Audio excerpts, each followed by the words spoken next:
oitavo ano. E aí, como é que vocês estão? Acompanhando direitinho as atividades, acompanhando direitinho as aulas, geografia?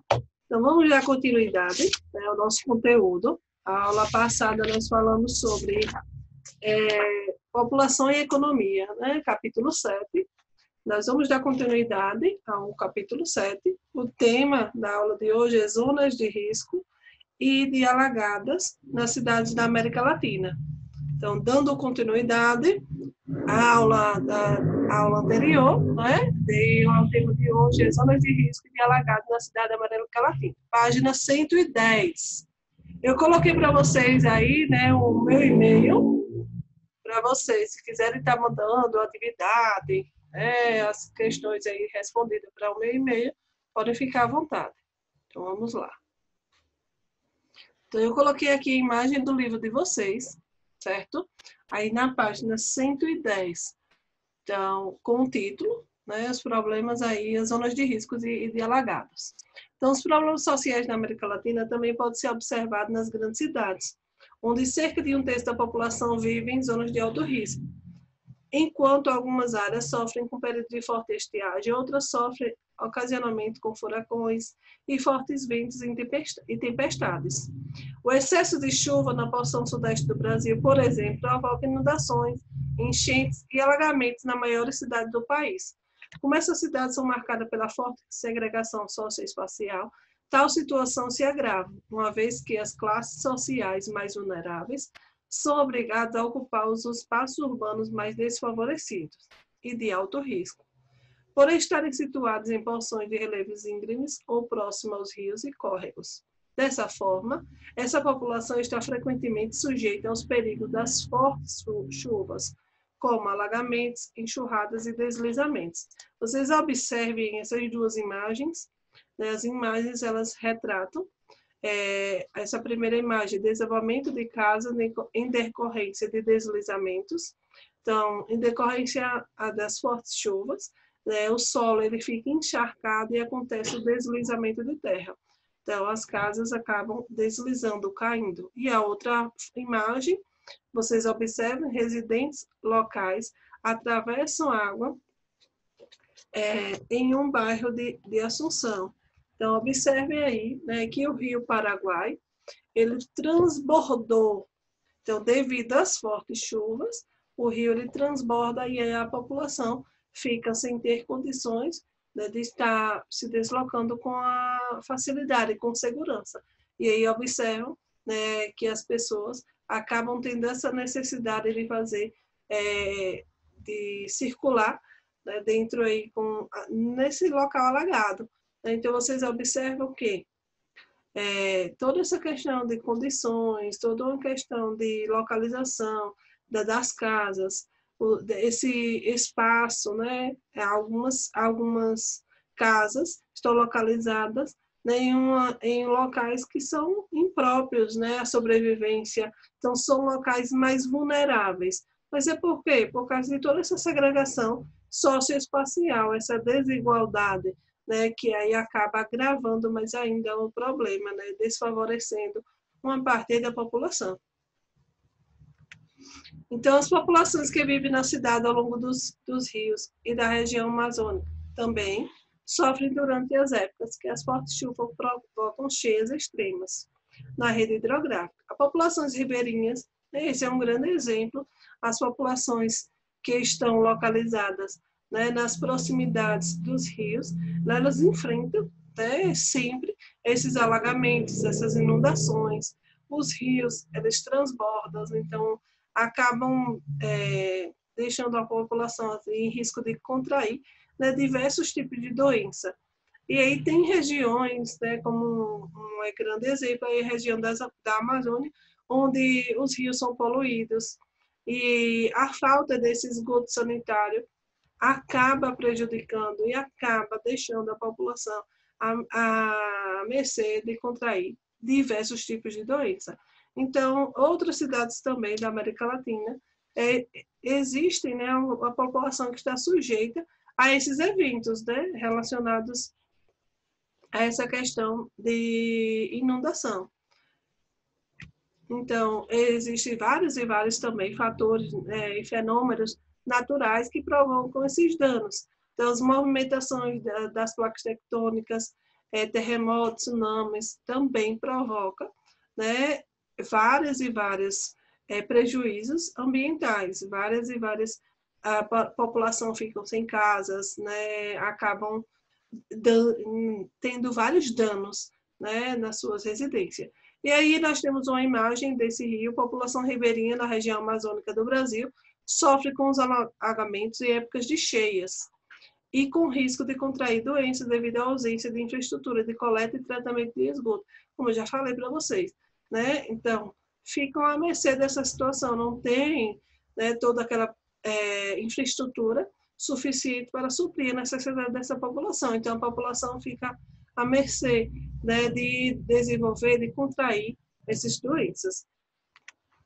E aí eu tenho aqui algumas imagens, né, são consideradas entre as catástrofes naturais a que mais danos causam à saúde da população e ao patrimônio. Então, aqui, alagamentos, essas inundações, né, são consideradas catástrofes que causam um dano muito grande à população, né, ao patrimônio, porque vocês imaginem a população, né, que sofre com esse problema de inundação, perde tudo, perde imóveis, né, perde toda uma questão de investimento dentro das suas casas. E, além de tudo, tem a questão da saúde, né, que fica debilitada.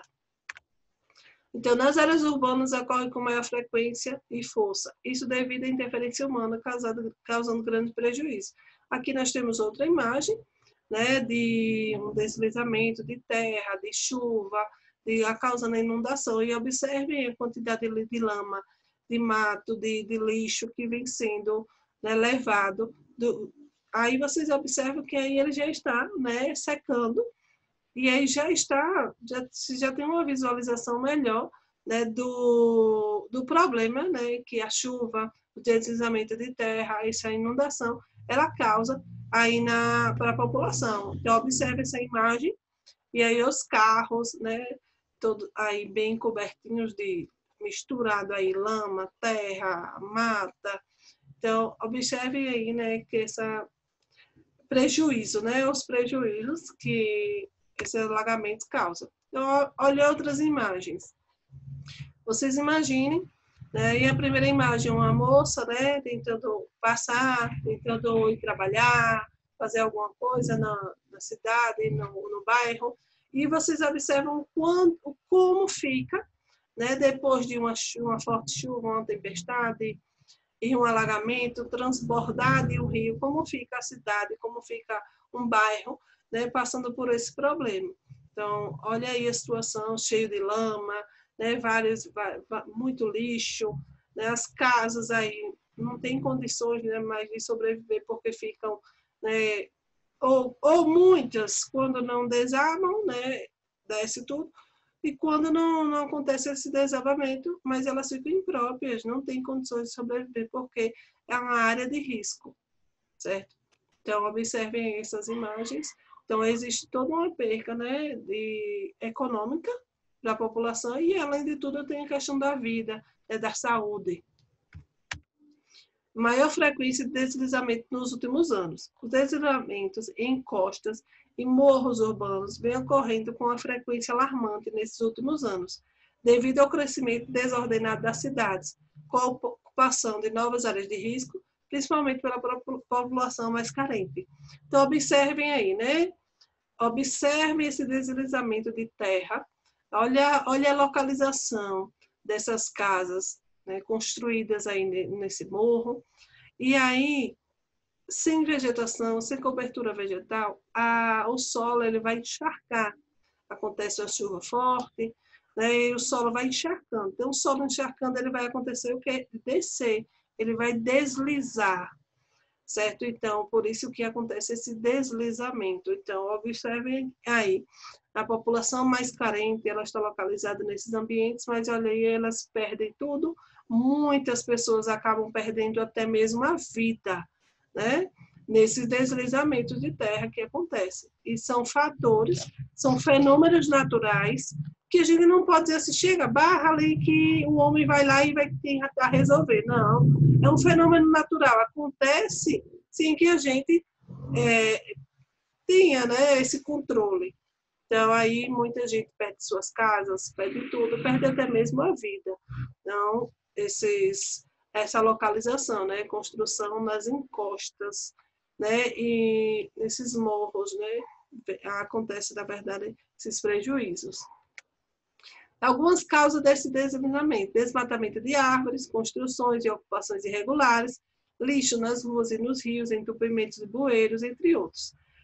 Desmatamento de árvores, como eu falei para vocês, o solo ele está desprotegido, então vai acontecer, o solo vai encharcar, desliza. Né? Então, construções irregulares, né? Como vocês já viram na imagem anterior, construir em morros, né? São localizações inadequadas e acabam, né, sofrendo aí prejuízo. O lixo nas ruas, nos rios, acaba entupindo os bueiros, e os bueiros não vão suportar a quantidade de água, e aí vai transbordar, e aí vai acontecer, né, esses alagamentos nas ruas, e aí ocasionando problemas maiores, né, para a população. E aí nós temos aí na página 111 a questão de recursos naturais. Então, o território americano é rico em recursos naturais, que são explorados de várias maneiras. A formação geológica do continente propicia a exploração dos recursos minerais. A presença de 2 oceanos que banham a costa leste e oeste do continente favorece a atividade pesqueira. A extensa rede hidrográfica facilita a obtenção de energia. Os diversos tipos de clima e de solo e as variadas formas de relevo contribuem para a prática da agropecuária.